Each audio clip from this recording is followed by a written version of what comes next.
ദേശീയ archery indoor ചാമ്പ്യൻഷിപ്പിൽ പങ്കെടുത്ത കുട്ടികൾക്ക് അനുമോദനം നൽകി. എന്റെ ഇഷ്ടങ്ങൾ എന്റെ ഫാമിലിക്ക് അറിയാം. Family wedding centre. മെയ് 24 മുതൽ 31 വരെ ഗോവയിൽ നടന്ന ദേശീയ ഓൾ ഇന്ത്യ ആർച്ചറി ഇൻഡോർ ചാമ്പ്യൻഷിപ്പിൽ പങ്കെടുത്ത എയിംസ് ആർച്ചറി ക്ലബ്ബ് കാഞ്ഞിരമുക്കിലെ കുട്ടികൾക്ക് അനുമോദനം നൽകി.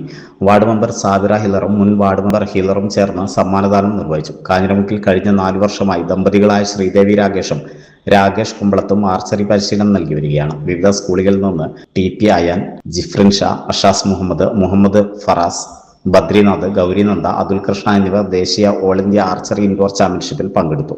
ഒട്ടനവധി കുട്ടികൾ ഇതിലൂടെ ആർച്ചറി വിഭാഗത്തിലൂടെ ഓൾ ഇന്ത്യ ലെവലിൽ വരെ മത്സരിച്ച് മുന്നോട്ട് പോകുന്നുണ്ട്. തീർച്ചയായും നമ്മുടെ കുട്ടികളുടെ ഭാവിയിലേക്കൊരു വളർച്ച, അവരുടെ ലക്ഷ്യബോധത്തിലേക്ക് എത്താൻ ആർച്ചറി ഏറ്റവും വലിയ ഒരു വിഭാഗത്തിൽപ്പെട്ടതാണ്, സ്പോർട്സ് വിഭാഗത്തിൽപ്പെട്ടതാണ്. എല്ലാവരുടെയും പിന്തുണ ഉണ്ടാവണമെന്ന് ആത്മാർത്ഥതയോടുകൂടി ആഗ്രഹിക്കുകയാണ്.